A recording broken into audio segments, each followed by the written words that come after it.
My name is Early Smith. My name is Justin Kimbo, and we are interns for the Center for New North Carolinians for the spring semester 2018. This video is a little bit different than the other ones, considering Justin and I worked with the same organization at the same site.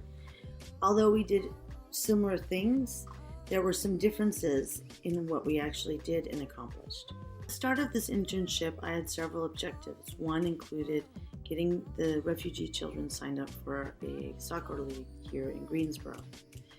After I started the internship, I discovered that was already happening, that the person that I had contact with was already in contact with the site members, the preceptor, and the organization's Center for New North Carolinians.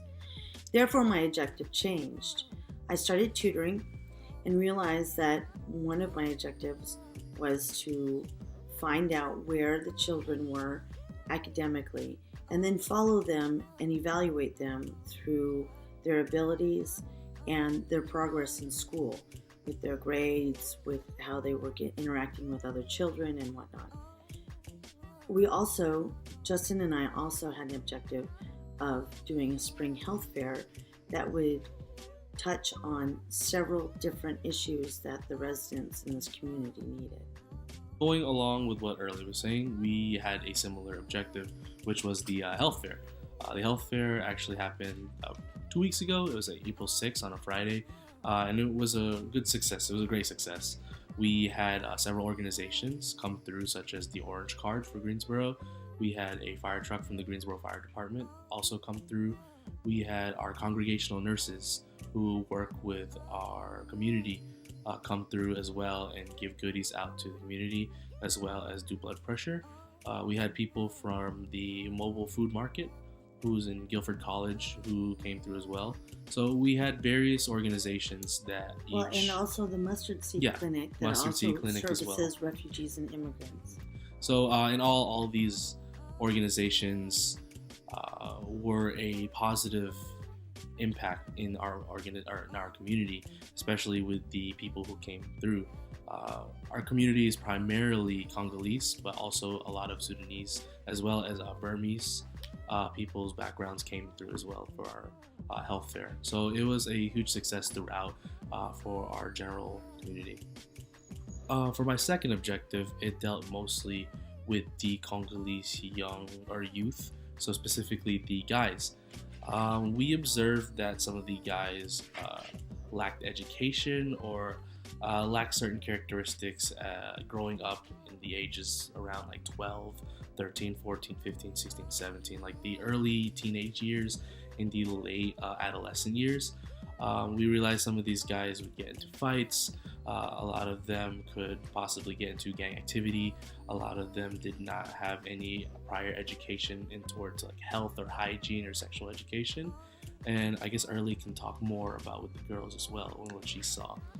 Well, basically we saw the same thing with the girl population in the same demographic and the same age group, is that there was a severe lack of sexual hygiene, personal conduct, citizenship kind of life skills that both groups needed.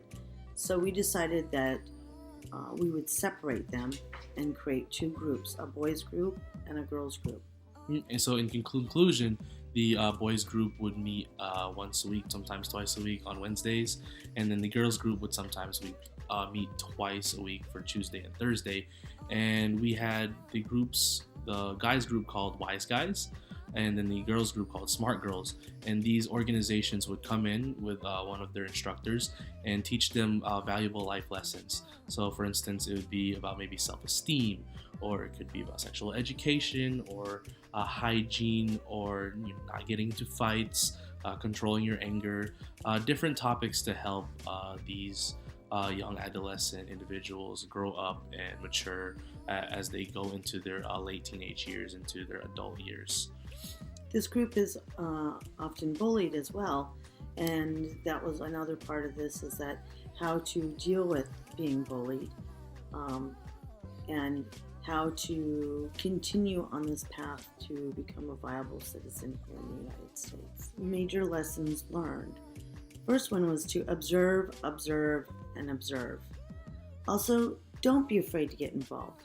This is a community that needs people to be involved. The third one is acknowledge that everyone has their story and everyone has their background. It is important to remember that, and they come with that knowledge. So to be empathetic and not sympathetic. Also, that this work is never finished. It goes on and on and on.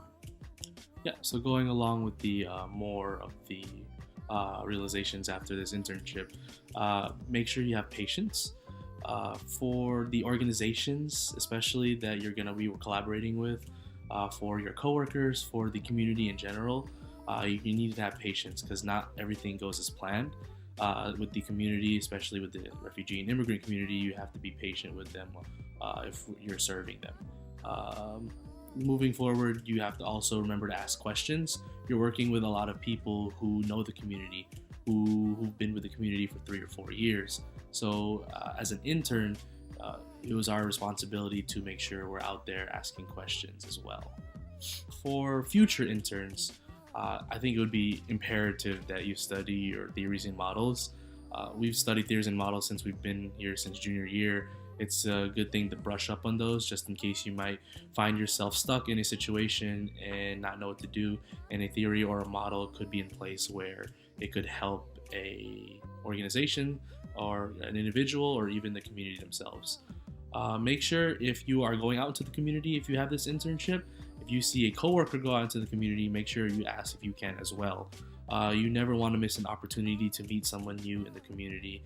A lot of the refugees and immigrants, they won't come to you, you have to go to them. So if they have a problem or an issue, take that opportunity to go out with a fellow coworker as well.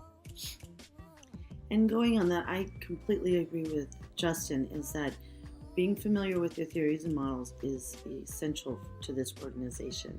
As there's not a lot in place, it's helpful to know, so it gives you a roadmap on how you can proceed and be the most effective. Also, I would say it's a great place to intern at. The people there are incredible. The population is so thankful and so kind, and it's really quite rewarding.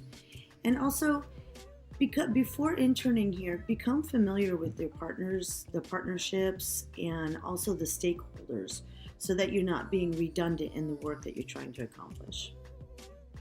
And this concludes our video. Thank you for watching.